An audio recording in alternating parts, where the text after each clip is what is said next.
9, 8, 7, 6, 5, 4, 3, 2, 1, 0.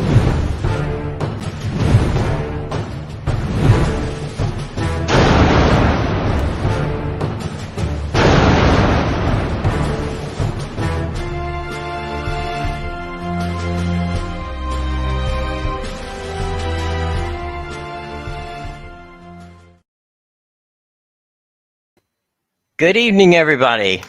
Jim Williams here from Sports Talk, Florida. It's the Bucs Report pregame show. Very soon, I'm going to be joined by James Cannida, and we also have Chris King coming by and a number of other folks. But let's talk about the last time that we got together. Now, that was back at the playoff game, as many of you will remember, against the Rams. That was a game where we had a situation where the Bucs were down. There's a touchdown pass from Brady to Mike Evans, then a handoff with a little over a minute to go in the game to Leonard Fournette. Game was tied. We thought, okay, there's less than a minute left. Chances are very good. If nothing else, we're going to go into overtime. But alas, all of a sudden, Matthew Stafford and the Rams went down the field, ending in a field goal that put the Rams ahead. They won the game 30-27. And as he walked off the field, we thought that was it. Tom Brady had retired. Well, not long afterwards, he did retire. Then not long after that, he was contemplating not retiring. Well, Bruce Arians was the head coach. Well, then Bruce Arians wasn't the head coach. Todd Bowles was named the head coach. Bruce Arians had decided, you know what, it's time to move on. So, not long after Todd Bowles was named the head coach, Tom Brady returned. Okay. So, things are looking good. Everybody's getting back. The gang is getting back together. Ron Gronkowski, would he return? Wouldn't he return? Clyde decides, that's not going to happen. So, he doesn't return. So, we get to training camp. Things are looking pretty good. And all of a sudden, Tom Brady decides that he needs to take a planned time off during training camp. Problems, according to the New York Post and other outlets, that there might have been a little stress between Tom and his wife, Giselle. All right, so things happen. We all have been there. We all want to keep our family happy. So Tom took some time off to work that out. He came back to camp. He played in the final preseason game. And all of a sudden, there we go. We have a situation where tonight at AT&T Stadium in Dallas, the Tampa Bay Buccaneers will open the 2022 season against the Dallas Cowboys. There has been more than enough off-season drama. We've talked about the possibility that, that Brady was eventually going to go to the Dolphins. That turned out to be a situation where Stephen Ross he got in trouble with the league. We had Dana White saying that no, Brady and Gronkowski wanted to go to the Raiders, but again, nothing there. The key was Brady is back in Tampa Bay. Now, I'm going to go out on the limb and make a prediction. And I think Buccaneers fans are going to like this prediction. Or they're not going to believe it, but it is, in my estimation, the way it's going to happen. Tom Brady will play his final season in the National Football League this year with the Tampa Bay Buccaneers. We hope it ends in Phoenix. We hope it ends in another Lombardi trophy, but that's far, far, far from a certain result. We have issues, and over the next hour, we're going to joined, as I said, by James Cannida, who should be here soon, Chris King, who is from Max Wagers Network, as well as a writer for Winners and Winers. Now, he's a handicapper, but besides being a handicapper, what Chris is he's an analyst. He breaks down numbers, and we're going to go through all those numbers.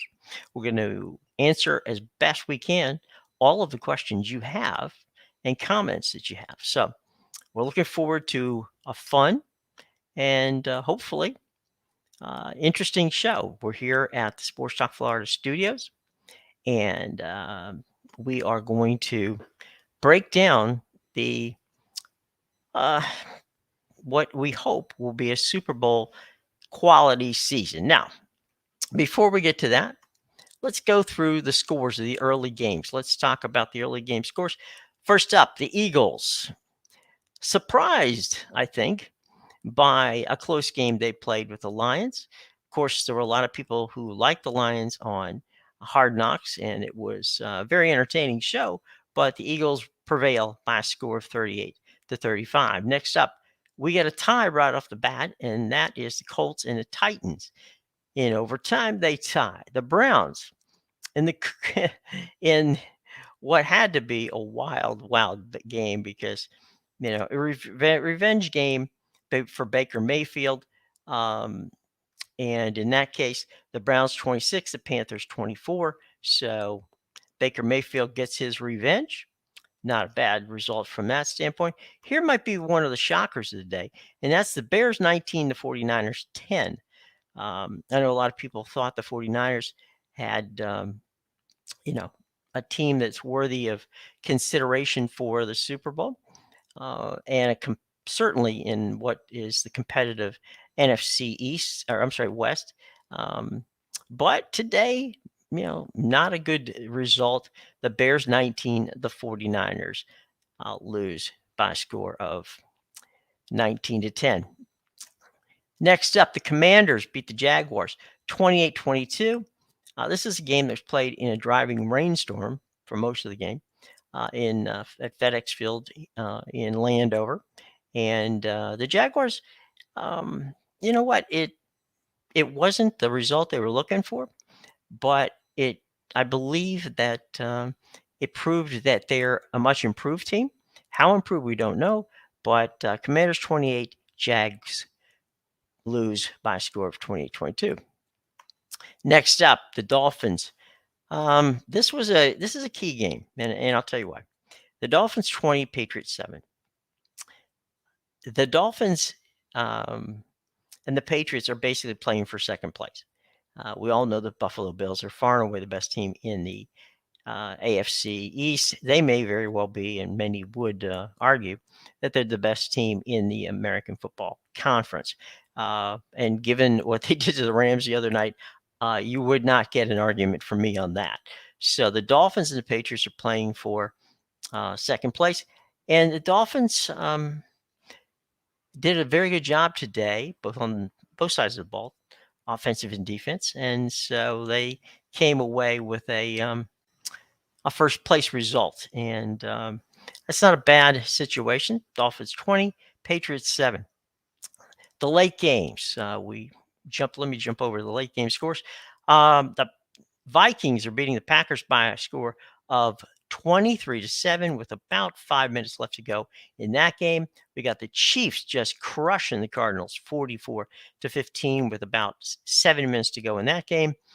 In a wild one out in Vegas, the Chargers are beating the Raiders by a score of 24-18. Meanwhile, the Titans are beating the Giants by a score of 20-13. And the Steelers in overtime beat the Bengals by a score of 23-20. Okay. All right. So that's where we are right now. We'll keep you up to date on those scores and let you know what's going on and when they go final. I'm about to bring in my first guest of the evening, someone who I've had the pleasure of joining on numerous occasions. Ladies and gentlemen, boys and girls, Chris King. Christopher, how you doing, buddy? Good to see you, Jim. How are you today? I'm going to see you. It's been a wild. We were talking about how we got here. The off season for the Buccaneers has been a I think it's fair to say the offseason has been everything one might be surprised with from a standpoint of it being drama, it being soap operatic, it being a little bit of everything. And we got here, but there's a lot that happened to get here. And, we'll talk, as I was saying prior when we were getting ready, I was saying that, we were at a point in time where, some strange things happened off the field. And a little bit of drama from the changing of the head coaches to Tom taking a leave of absence, which we now know he wasn't on the Masked Singer. He was having some issues at home. Hopefully that's all settled down. And I came out and said, and I truly believe this, I'd like your thoughts on it. I think this is it for Tom Brady. I do not think he's going to be playing football after this season. I think this is it. I think that $300 million contract with Fox to become a broadcaster and the offseason strife has come to a point where, honestly, once I had an opportunity, I was talking to Charles Barkley. I did an interview with Chuck, and I was asking him, when did he really decide to retire? And he said, 2 years after I should have. And I think that there is a point. Chuck is a little more verbose than Tom Brady is, but I think if you look at it, you got to say that there's no question about it that this was a key situation where Tom's probably thinking, what can I do? Where can I go next time that I can do any better? And I think this is the year that he decides to hang it up. Your thoughts on that? Well, I think before you can start, when you talk about Tampa Bay's offseason, it's kind of like those old Miller Lite commercials where it's everything you could want in a beer and less. And that's basically what you've gotten from Tampa Bay's offseason because they've had so much turmoil, like you said, with Bruce Arians gone and everything else. I think you're right. I think it's the end of the line for Brady. I think, I thought last year was going to be the end of the line. But then, of course, 6 weeks, apparently, like Michael Jordan said, at least when I retired for 2 years. Right. But I think there's too much going on off the field that's going to be a problem for Brady. I don't think you'll see him back next season. I would agree. And like I said, when you got a pillow contract that's $300 million, that, my friend, is a very comfortable pillow. Yeah, I mean, heck, if he doesn't want it, they can give it to me. I'll take it. There you go. We had some wild early games today. Some thoughts on some of the early games that you saw. Now, we'll get back to the Bills in a minute because I want to ask you about the Bills because I know over your left shoulder there it is a Bills insignia, and I believe you're wearing a Bills hat. You're correct. There you go. So I think we're going to get a good result of what's going on with the Bills. But let's talk, Chris, if we can, about your thoughts with regard to what's coming up in those early games. Any of your thoughts on some of those early games? If I'm Bill Bender, I'm wondering what I have to do for the Cincinnati Bengals to have them actually play like last year's team, because today they just looked like, remember the Bungles? Yeah. That's what they did. They bungled this game. They turned the ball over 5 times. They missed an extra point at the end of regulation. They missed a field goal in overtime. And the stupidest thing that the Bengals did when they punted the ball away at the end of the game, they punted the ball with 14 seconds left on the play clock. Right. If you run that play clock down to 1, Pittsburgh never kicks the field goal. You don't lose. Right. So Cincinnati just looked awful. The funny thing about this, and this is, I've mentioned this to people before, and they hardly ever believe it, and that is the importance of a long snapper. Okay. Now, in this game, as badly, and trust me, you're absolutely right, as badly as the Bengals played, they had 3 chances to win this game.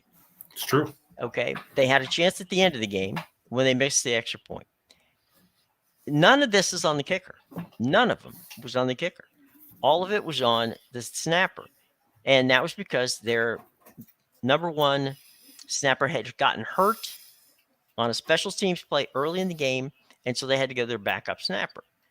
And so he was used to doing snapping for punts. When you snap for punts, you snap the ball high. And if you look at those, whenever you see it, and people will look at it tomorrow in the box score, and they're going to say, "Oh my God, what happened to the kicker who got them there, last year?"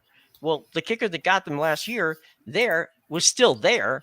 It was the guy who snapped them the ball who didn't get him there. And so they had, as badly as they played, and I guarantee you in KDK in Pittsburgh that the conversation is going to be about quarterback there, because that was Mitch Trubisky was not anywhere near. He had multiple opportunities, as you said. When you take the ball away 5 times, and you only come up with 20 points, and they get that third, 23 points in the 3 points in overtime. They're really going to take a long look about what happened. Where's Kenny Pickett? Is he going to get his shot? And there's going to be a lot of pressure on in Pittsburgh from the fans, as there's nobody more popular than the backup quarterback. Just a quick update for you, Jim. The Giants have scored, and they went for 2 and converted. They now lead 21-20 with 1:06 to go in Nashville. The Titans will get the ball at their own 25-yard line. So Brian Daboll and the Giants, they were 5.5 point, 6 point underdog coming into this game. I told Scott Steen last night, I said, don't sleep on the Giants. Tennessee's not that impressive. And here we go. The Giants have scored 21 points in the second half. There you go. It can happen.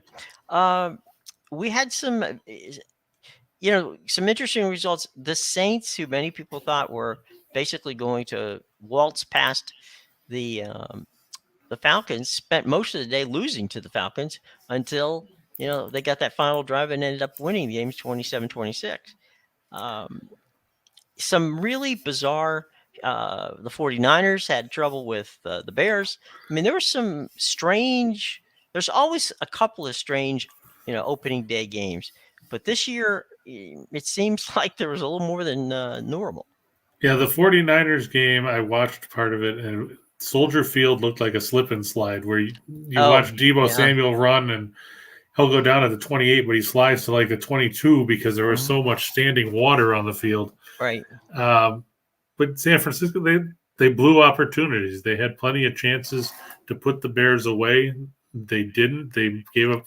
They lost discipline. They gave up some big plays in the second half. And then Trey Lance started turning it over. And you can't do that because a bad team will eventually take advantage, right, and beat you. And that's what happened.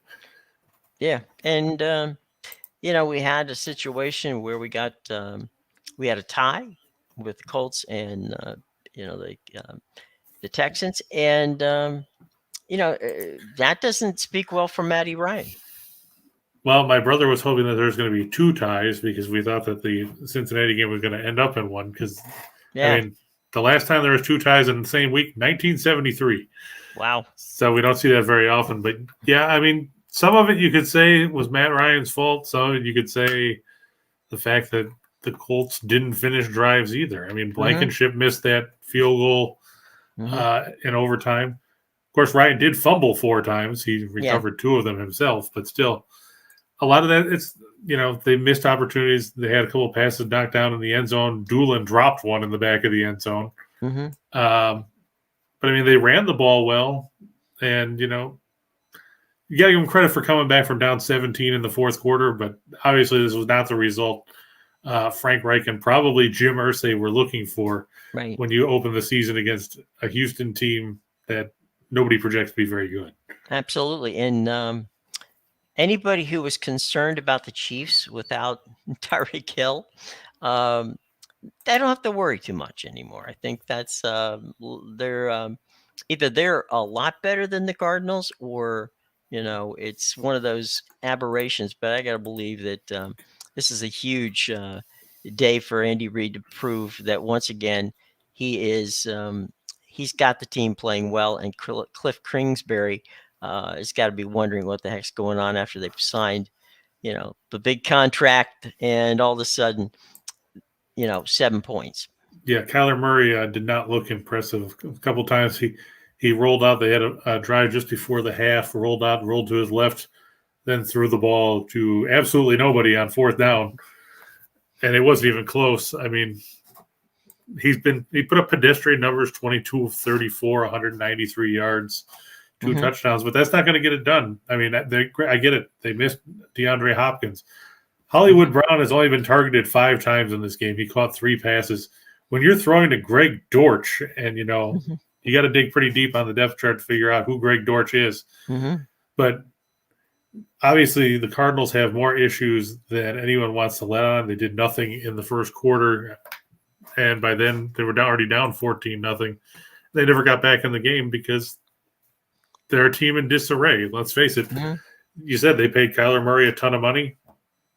You got to get better production than what you're getting for the amount of money you're shelling out. Lastly, I'm going to give you an opportunity to chat about a team you know quite well, the Buffalo Bills. They handled the Rams in a rather convincing win, which was the first game of the season at SoFi, of course, on Thursday night. And, they didn't skip a beat. I mean, they looked like, a lot of people said they're the sexy choice to make the Super Bowl. A lot of people said, well, you never know what's going to happen, but you do know that when the two teams showed up to play, one of them showed up to play and actually showed up to play. That was the Bills. And you got to be a little concerned about Matthew Stafford and that arm injury. His elbow, to me, looked wonky at best. And they miss Von Miller, who happens to be playing. Where's Von Miller playing these days? Buffalo. Yeah. He was on the other side of the ball there. Right. And I loved watching the game and watching how, there was the one play where Noteboom did a good job making Von Miller go around the outside. Right. And Collinsworth was praising him. And then the very next play, Von Miller runs him over and sacks Stafford.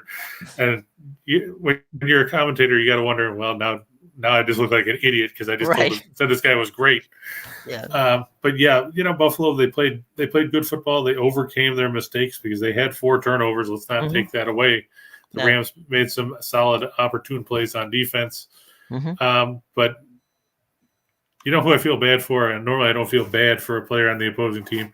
I feel bad for Jalen Ramsey because, the guy talks so much trash about everything. He talked about how Josh Allen was a no-talent scrub when he got drafted.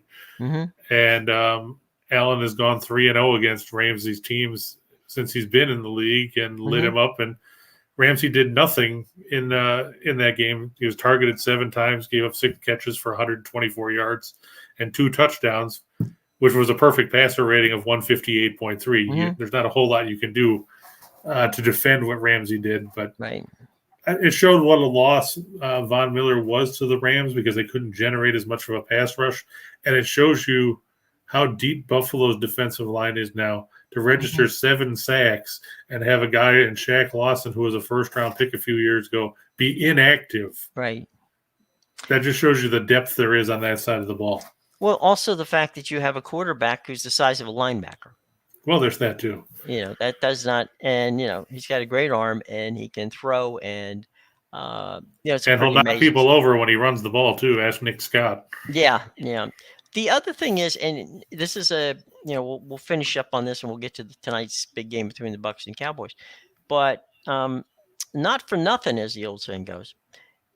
The key to me, Von Miller made Aaron Donald better, and this is true. When you've got a talent like Aaron Donald, and there's no taking that away. Aaron Donald is a talent. But he has to have, Batman had to have Robin, and somebody had, Jack Lambert had to have Jack Lamb, and, Jack Ham, I'm sorry. And the Fearsome Foursome and the Steel Curtain. So there's more than one guy that it takes to destroy. And Von Miller was Batman to Aaron Donald's Robin. And in this case, when Batman doesn't have Robin, you can tell. And that's what happened the other night with the Rams. They had no answer. And Von Miller, as you said, on a team with a very good defense, not that they needed to add Von Miller, but adding Von Miller was not a bad, add in that situation. Well, I think they needed another pass rusher. They need somebody that can disrupt an opposing quarterback like Mahomes. Right. That's something that plagued them in the playoffs last season. Sure. So that's a big add, and it makes them that much better. The other thing that gets overlooked is the fact that Buffalo started 2 young corners. Tre'Davious White wasn't out there, won't be back for the first month of the season. Sure. So you're going against a rookie 6th rounder that shut down Allen Robinson. I know Cooper Kupp got his numbers, but let's face it, doesn't matter who's out there. Cooper Kupp's going to get his numbers any given week. Right. But overall, a very good showing. They play Tennessee next week on Monday Night Football. Should be an interesting matchup there, too. Absolutely. All right, here we go. Now, like we said, 8 o'clock tonight, Buccaneers and the Cowboys, NBC and Peacock. And we got the guy who just came in time is our partner in crime here, James Cannida. And Big Game James is going to join us, and then we're going to get soon into your breaking things down. Let's bring him on. Ladies and gentlemen, the man, the legend, Big Game James. James, how are you, my friend? Man, guys, hey, thanks for having me. I'm doing good. I've been running around like a chicken with my head cut off this first NFL Sunday of the season, and I'm kind of going crazy, but at the same time, man, I'm excited. It's a lot of football going on, and I'm glad to be here with you guys to talk about it. You know, James, I was talking to Chris and to the audience about the fact that, there is controversy and there is turmoil in the offseason, and the Bucs had more than their share of controversy and turmoil. Man. You had, as I said when I opened the show, the last time you and I were together, and I think Chris was on the show as well. We were doing that pregame show for that game against the Rams, and Tom Brady had his last pass was a touchdown to Mike Evans. Then his last handoff was a touchdown to Leonard Fournette, and it was 27-27. And we thought 47 seconds left to go. Come on, boys and girls, we're going to go. We're going to have a shootout in overtime. We're going to win. We're going to host those 49ers and another Super Bowl. And oh, by the way, Todd Bowles' defense forgot that Matthew Stafford wasn't, wasn't John Elway in the final drive, got them to that field goal that got them to the Super Bowl. But, then Bruce Arians decides to retire. Todd Bowles, who, by the way, 100% deserves an opportunity to coach in the NFL, gets his job, as the head coach. Brady decides to unretire. Then Tom takes a short, brief 2-week, 10-day leave from absence. The speculation is that he did it because he was going to be on The Masked Singer. Given what the New York Post and others have reported, he probably would have liked to have been on The Masked Singer. That didn't work out. He comes back. He plays in the preseason game, and all of a sudden, life is good. And here we are, getting ready to kick off tonight at AT&T Stadium. Your thoughts on this year's Buccaneers team, and if there's anybody who can play through drama and come out of it, it's got to be Brady. Yeah, Jim, I agree with you. I don't think anyone handles it better than the way Tom Brady can handle it.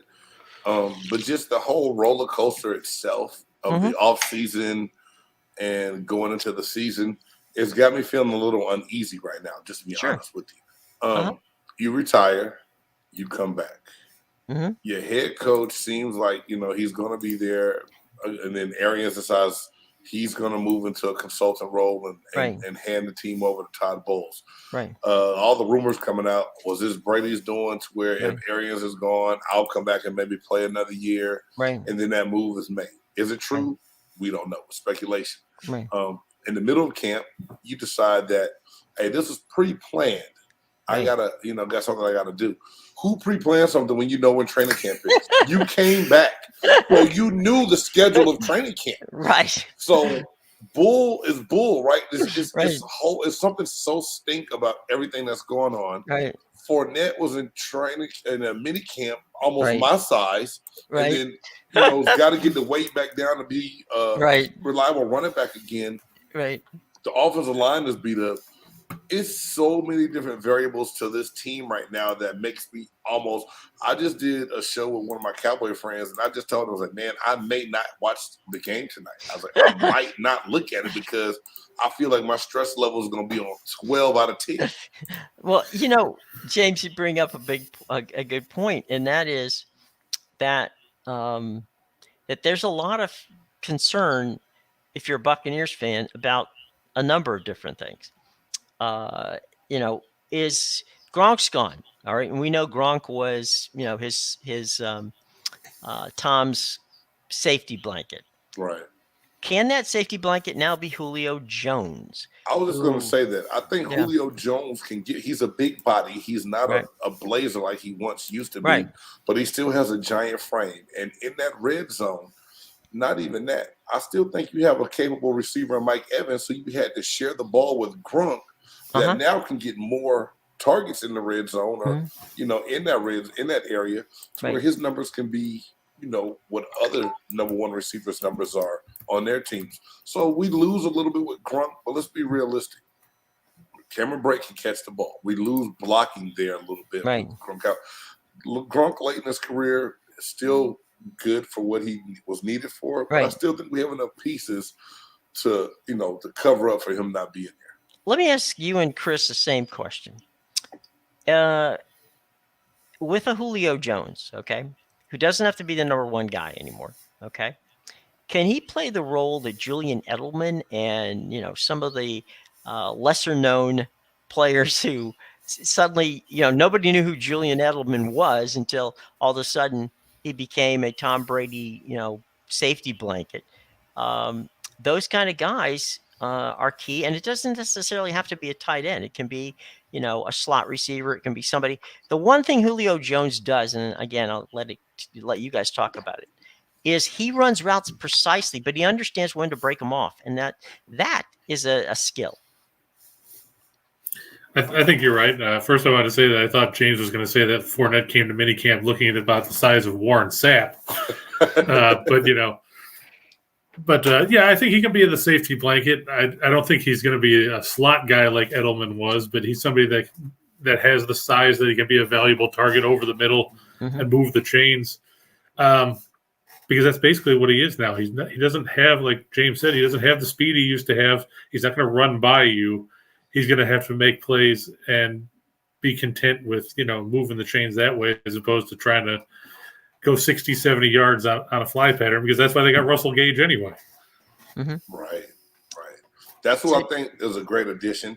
Not to avoid your question, Jim. Russell Gage, I think, is going to be the guy that can stretch the field, especially since Antonio Brown is gone. But also, while we're waiting to see how Godwin comes back from the knee injury. Sure. Julio Jones in the Edelman kind of role, I like the analogy of it. Like Chris just said, they're two different kind of bills. Julio's not really a slot, but what I said to someone was, if you got Julio Jones, Mike Evans, Russell Gage, or even Brate, you can walk out. The Buccaneers could go to a lot of bunch formation if they wanted to and play all those guys in tight and run various formations, routes to see kind of, what's going to open up. And he gives you something that you didn't have, whereas he's still faster than Gronk was, a bigger body, but he's not running by everybody. So, and I think Brady can help manipulate that once Julio's on the field to kind of see how he can use him to take advantage of smaller defensive backs. I asked Richie McKay, who was the GM and president. Well, Rich very well. I asked Rich about Julio, and I said, "What do you like about Julio?" And he said, "His hands are like the jaws of life. You are once the ball gets in his hands, you're not getting it out. Right. He's got fantastic hands, but he said, for a guy who has that strength, he also has soft hands. So, he's capable of making the one-handed catch. He's also capable of, once he got that ball, you're not getting it back. Yeah. And that's a key thing to do when you got a receiver. Very true. We got some stats. One of the things Chris is expert at, James, is he breaks down games. And so he's going to run some stats through, and we're going to take a look at them. Okay? Sounds good. All right, Christopher, let's run it up there, bud. All right. Well, we can talk about last year. Obviously, you guys know, since you're down there. Tampa Bay was 13-4. They won the North title. Jim, you just talked about how they lost to the Rams in the divisional round. And James, you are a guy in the trenches. What do you make of Tampa Bay's reshuffled offensive line now that Kappa is gone and Marpet is gone and Jensen is hurt? How is that interior offensive line going to come together against a Dallas front seven that can get after the passer? They can get after, but honestly, let's look at they got Langston Galloway and they have DeMarcus Lawrence. Other than that, no one on their defensive line really scares me for what we have up front. Michael Parsons is a freak, you know what I'm saying? Like I did a Cowboys versus Buccaneers short the other day, and I said that, for him to draw comparison to Lawrence Taylor it speaks volumes. So is he going to rush a little bit more, or will he be Williams, the rookie out of Ole Miss that they drafted in the third round? What concerned me, we got Mason from New England to kind of replace Kapka, right? Moppet retired. It's hard to place. Gadecki has a step in because Stinney got hurt. Hainsey, to me, it is tough for me. Being a shorter defensive lineman from when I played, when I think of a tall center, I'm thinking I'm licking my chops that I'm going to be able to get underneath his pad level a lot and push that pocket back. But that's what I was able to do. I was able to just push things back because of my stature and my power. So having a very tall center always raises a question of concern for me. Like, can they really play low? Can he protect the middle? Are they going to have to slide a lot to have Shaq Mason help? You know what I'm saying? To shut that down. There's questions out there, but at the same time, this is a defensive line where I think that it doesn't threaten us too much unless they put Michael Parsons down in there and makes it, and then he rushes at a 3 technique or maybe that 5 technique. Then it raises a lot more concern. So you don't think he'd be more of an issue if they put him inside as opposed to just putting his hand in the dirt? Yeah, basically as a 4-3. Yes, sir. I mean, Tampa Bay, obviously they were a good offensive team last year, second in the league, averaged 30.1 points a game. They led the league in passing offense. They didn't run the ball a whole lot. Do you think we're going to see a change in strategy here with Todd Bowles as the coach? Is he going to get Fournette more involved? Are we going to see more of the run game? Or is this just going to be, looking like Jerry Glanville back in the days with the Oilers where, you throw the ball every down? I'm hoping to help that run, because a lot of times with the offense, you get your confidence when you pin your ears back and get success running the ball. That it helps your confidence come in everything else you do. I'm hoping we can move people around running the ball and don't just sit back and sling it all night.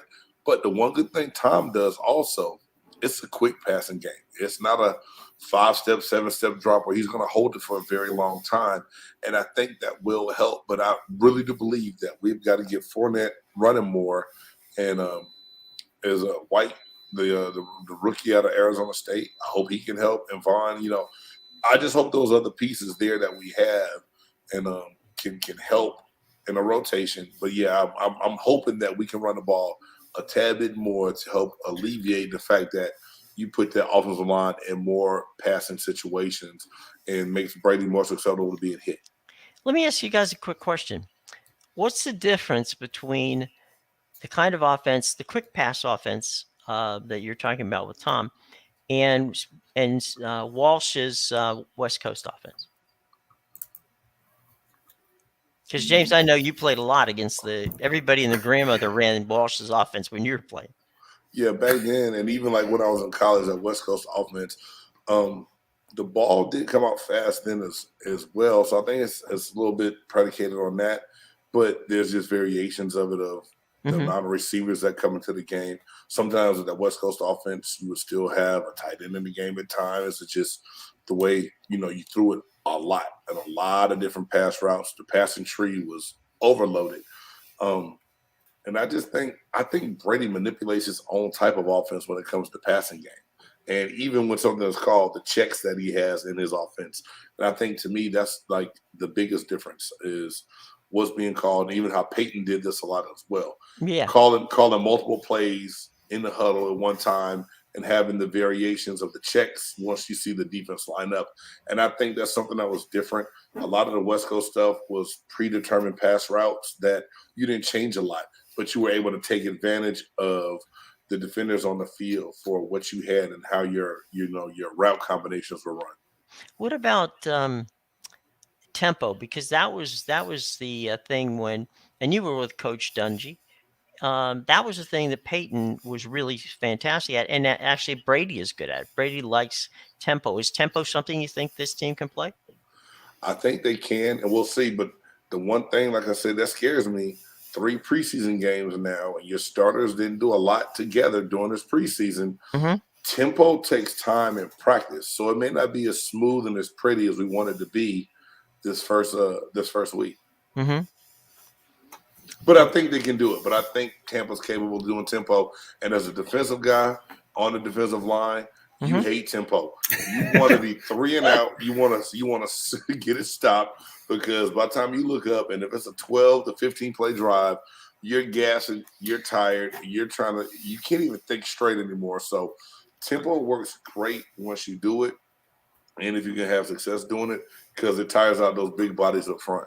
You wouldn't have wanted to play in the against the K-gun offense that Buffalo had in the 90s with Jim Kelly then. Oh, no. No. And think about it. Buffalo gassed a lot of people. And it was like all of a sudden that fourth quarter came, and that game, those guys were doing great. Kelly had things going the way he wanted to, and the other opposing team's defensive line was bent over in the huddle and, about to fall out. So yeah, that would have been a monster to play against, man. Well, you remember when Chip Kelly went to Philadelphia and had that up tempo there, and he ran. I think he ran 60 plays in one half. That's crazy. In the first half of a game, and when he came out, his offense was so gassed they couldn't play the second half. So it was, they're going, we got 53-man roster. We don't have 80, what you had at out in Oregon. So, right. So it was it was an idea whose time might have come, but it also has gone at this point. So there's tempo, and then there's there's fast break tempo. He's like Paul Westhead when he used to coach basketball out in the out with the Lakers. Right. It's a happy medium. You have to find what's going to work well for you. Yeah. If you tire the defense out, but if your offense is getting dog tired as well, it's not going to help you out at all. Okay, for sure. Chris, back to your you got some more stats. Let's go back and we know Tampa Bay was a good defensive team last year. They kind of struggled against the pass, but I guess when everybody's throwing at you because they're playing from behind, it kind of throws things off. And James is a defensive tackle. Obviously, you like the fact that Tampa Bay was third in the league against the run last year, only giving up 92.5 yards. With Dallas's offensive line in such a state of flux where, they lost Collins and, now Tyron Smith is on injured reserve, would this be a day where you'd be licking your chops getting in there to bust up Ezekiel Elliott in the backfield? Yeah, one thing we know from Dallas last year, they have Zeke, they have Tony Pollard. They're very capable players. But Kellen Moore gets pass happy a lot. And I think that was Dallas's Achilles heel a little bit last year. They didn't establish a strong enough running game to help Dak Prescott in that play action passing game. And right now to have the offensive line, because so many people talk about Tampa being beat up on the offensive line. I was like, no one's addressing the other elephant in the room, that Dallas is playing a rookie at offense at tackle now that practiced guard at the entire training camp and preseason that led the NCAA in penalties a year ago. Biotic at center had a high number of holding calls at that position last year.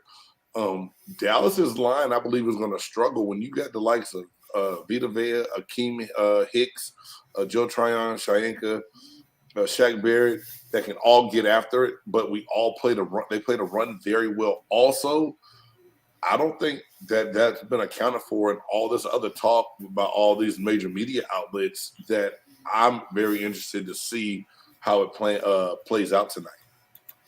Everybody always says the game is won and lost in the trenches, and that firsthand from being in there on a regular basis on Sundays. Right. What kind of shape do you think Dallas is in? Because, like you said, Smith is hurt, Williams left, Collins left. Beatas isn't very good. He's not Travis Frederick, who wasn't great. So, and basically, you've got Zach Martin, and one guy on the offensive line can't win it for you when you're trying to block 11 guys. Trying to block 11, but like I told someone, I liked Ndamukong Suh. Don't get me wrong. But when he didn't get re-signed and we got Akeem Hicks, I was like, we won. Like, we didn't fall off at all. To me, we even got better. He was hurt a year ago, but you go back to Akeem Hicks 2 years ago on the Chicago Bears. If he can play anything close to that with alongside Vita Vea, and then I'm not even talking about the praise that Logan Hall has gotten throughout camp. You know what I mean? He's gotten a lot of praise for being able to play multiple positions and be very good doing it. I believe our defensive line, at least on paper, seeing the names, that we can go out and be a very dominant front. That's what Johnny said. He said with Dallas's tackles messed up, the Bucs can set the edges better and can keep Dak in the pocket because he plays better running out of the pocket to buy time. Right. And that if you can set the edge and keep him contained, it's going to make things a lot easier for Tampa Bay. Yep. And that'll lead me into my next point, which was on this next slide. And you look, they don't have Amari Cooper. They don't have Cedric Wilson. Michael Gallup's not playing. Who's going to take pressure off CeeDee Lamb? It's probably going to be the tight end, honestly. Jalen Tolbert they like this kid. 3rd-round draft pick out of South Alabama. But is he ready for the bright lights of Sunday night already? You know what I mean? He did get banged up in camp a little bit. Washington, the other receiver, he has a hamstring. He's not playing tonight. They're going, they have, I can't remember the kid's name that I think they had to move up from practice squad to be active tonight. So, and to me, CeeDee Lamb is good. He's a speedster, but is he really the number one that you let go on Amari Cooper, that you traded away for a 6th-round draft pick? The only other relief that I see is the tight end that they franchise tag. Dallas was Dalton Schultz. Yeah. And really, that's it. And I'll take that tight end matchup. Well, it looks like I'm just going to confirm it. Tolbert is inactive. Is he really? Yep. According to Michael Galkin of the Dallas Morning News half an hour ago, Tolbert is an inactive as coach's decision. That changed from the depth chart I saw yet, but that was yesterday. So, wow. Okay. So now you're down to just looking at the depth chart. I see Noah Brown. I see Dennis Houston, Simi Fehoko, and Cavante Turpin. I mean, Turpin basically made this team based on kick returns in that game against the Chargers in the preseason. But does this mean that you just double team CeeDee Lamb and dare Prescott to find somebody else to throw to? Are they going to split out Tony Pollard and put him in the slot or something like that? What else can they do here because they don't have any receivers? I would force you to show me that your other receivers on the field are better is better than my secondary. And no, Carlton Davis is a monster. I'm definitely gonna make you make a believer out of me. I'm gonna double team CeeDee Lamb and make you beat me somewhere else with the passing game. And like I said, Dallas, I believe they want to come out and run the ball. I just don't think that they're disciplined and patient enough to really go old school running football. They will, if they get behind, they are gonna get into a pass happy offense, which is gonna, I think, benefit our defense. Let me ask you this, James. You play defensive front line, and you've looked at this Buccaneers team. Are we at a situation 2 years ago? It was the Buccaneers defense that arguably helped them win that championship and possibly even led them there. Is that, are you looking at it and saying, okay, we're looking at some problems on the offense, but you know what? That defense might be better than it was last year. Coach Dundee used to always say, and I'm a firm believer of this: offense wins games, defense wins championships. Ask Matt Stafford and the Rams. Mm-hmm. You know what I mean? You need your offense to score points, of course. Yeah. But at the same time, your defense has to get the stops and the takeaways if you're really going to be that team that's going to be playing late into January and holding a trophy up in February. And I think we can do that. I think that we're going to need to get back to that because last year, we brought so many starters back, but we were banged up a lot more on the defensive side of the ball in the season last year. And that didn't help. And, there were games that they could have won, but they had problems, continually keeping the other team from finding their way to the end zone. Right. But, I do think that that's going to be something that we're going to be able to get by this time around. Yeah, and it's going to be interesting to see. I know it's a lot of speculation right now going with week one, but I'm not going to lie to you guys, being a former player and kind of seeing what goes into preparing for the season. I hate the first 3 weeks of the football season because I think it takes the first 3 weeks to really know your identity, what you're going to be able to do, if you have to make adjustments from what your previous plan was, and how your guys are going to play together. So I never get too excited about a win, and I never get too nervous about a loss within the first 3 weeks of the season. I mean, look at Carolina Panthers last year, starting out 3-0. And everyone's like, Carolina's back. They look like this. And all of a sudden, it's just like, we got to go get Baker Mayfield. Sam Darnold can't do it. You know what I mean? So the first 3 weeks, I don't get too high and I don't get too low. I just sit here and observe and see, to me, what coaches are going to be able to make the best adjustments to make their team better the rest of the season after those first 3 weeks. It's almost like we say about college ball, right? If you're going to lose early. Right. And that's something that I think that that's some very good insight. And, let's take we're getting close to the end of the show here. Let's take a couple of seconds and talk about the NFC. I look at the NFC and I don't see a really dominant team in the NFC. Am I wrong, guys? No, you're right. The NFC is down, and I was on a show last night. I did the NFC South Roundtable with a buddy of mine named Big Low Country on Big Low Country Sports. And if you look at the entire NFC, from a couple years ago, there's no one dominant team. The way the Rams look week one, I think the top teams per division, I think it's up for grabs. Like whoever has the least amount of injuries at the end of the year and can make the least mistakes will probably be the team that goes and represents the NFC in the Super Bowl. Right. And the Packers are getting, clobbered. I think that game's over. It is. It's a final. Yeah, they lost to Minnesota. And Justin Jefferson looked like an all-pro today.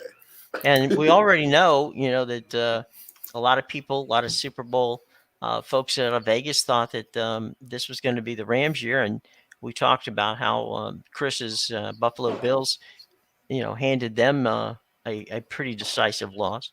And so tonight, the Tampa Bay Buccaneers, in about a little over 20 minutes, we'll kick it off and we'll see what it's going to be like. Any final predictions, you guys, as we get ready for tonight's big opening night?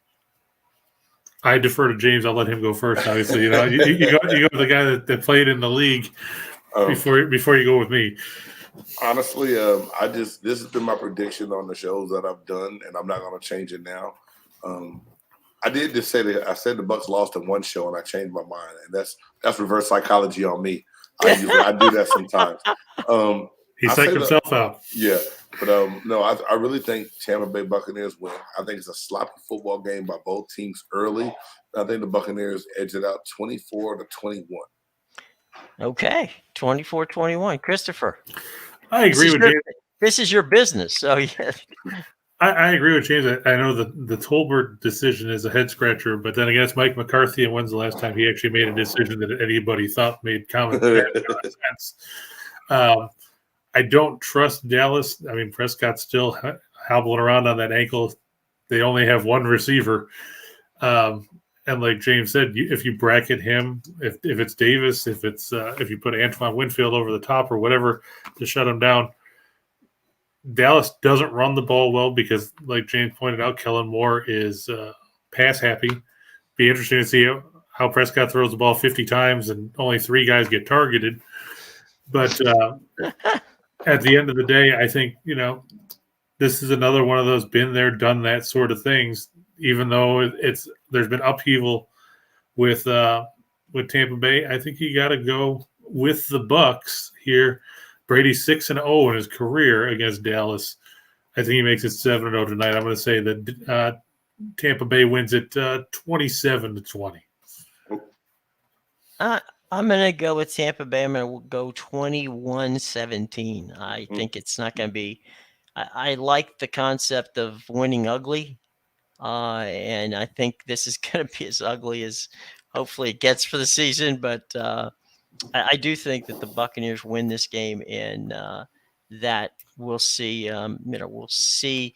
As James said, you hate those early games because you just don't know what's going to happen, and it's going to take a while before it's going to be very interesting to see how that works. And for some reason, I hit a number and got audio there. But that's on me in case people out there wondering. Jen's ordering a pizza for everybody. Right. Yeah. I was just online making a final minute wager. But no, it's going to be a crazy night. And, it's going to be crazy, a crazy season, a fun season, though. But, James, I said something that I didn't I'd like your thoughts on as we get out of here. I said to Chris, I think this is Tom Brady's final season. He's not going to announce it as as my farewell tour, but I'm pretty sure that Buccaneers fans are going to have the opportunity to see Tom Brady play his last season in the National Football League starting tonight. Your thoughts before we get out of here? I agree with you. I said that also, that this is going to be the Tom Brady farewell tour. Mm-hmm. I don't think that he's going to make a big fuss about it. Right. I just think that this is it. With so much uncertainty and different things being said of what's going on in his personal life outside of the game, I think he's going to have to make a decision. And I just think that Tom Brady, knowing if this is it, he knows that this is it, he's going to give you the best number 12 that he can give you every time he steps on the field, which he already does. And that makes us even more dangerous. We'll find a way to win. We'll find a way to get the protection. Brady is a proven winner. And until someone else stops him and shows me different, I have to believe that him going to his final year is, on a crash course, like we said, in the division and the conference in the NFC that's not that strong to try to get himself to another Super Bowl. Yeah, I just it's going to be fun to see. We saw the Rams lose. We saw the Packers lose. And now we'll see whether or not the Buccaneers can get by a somewhat pedestrian Cowboy team. And how they won 12 or 13 games last year is beyond me. It just shows how bad the NFC East was. There it is, Chris. You said it. They played in the NFC least. I mean, there was nothing going on in that division. Philadelphia, which it's another show, but I predicted Philadelphia to win that division this year. Oh, I agree with you. The only thing that I have an issue with is I think Jalen Hurts is the next Lamar Jackson, because I watch him and he'll go in the shotgun and he'll drop back and he won't even look to throw. He just takes off and runs.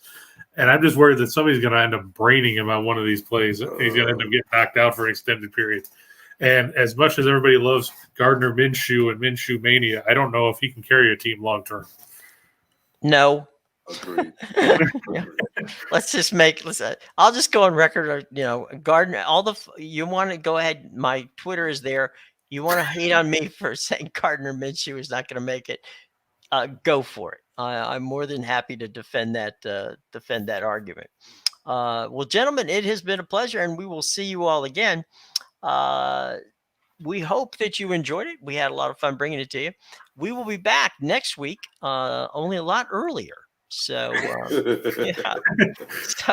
so we can all have it, but we're going to give some time so everybody can make a quick run to grab your favorite soda. We got Mike Tirico in the air chair tonight on Sunday Night Football. As next Thursday, or this coming Thursday, our boy Al Michaels and Kurt Herbstreit will join the Amazon team, and as my brother, who's part of that Amazon team, is very excited about it. They got Fred Girdelli, who many years was producer of the NBC Sunday Night Game. He's going to be producing for them. And so Robbie Hyland is doing the game tonight. Drew Esikoff will be directing. And so there's the guys behind the scenes. Melissa Stark will be on the sidelines. So let's kick it off and have some fun. Guys, it's always a pleasure. We'll see you next week. And for all of those who took the time to watch, we greatly appreciate it. We will be back next time right here on Sports Talk Florida, Bucs Report pregame show. Thanks to Chris King. Thanks to James Cannida. Follow them. You see their Twitter accounts there. Follow them. Don't bother them, but follow them. And have a lot of fun. Guys, we'll see you next time around. Until that time, have a lovely day.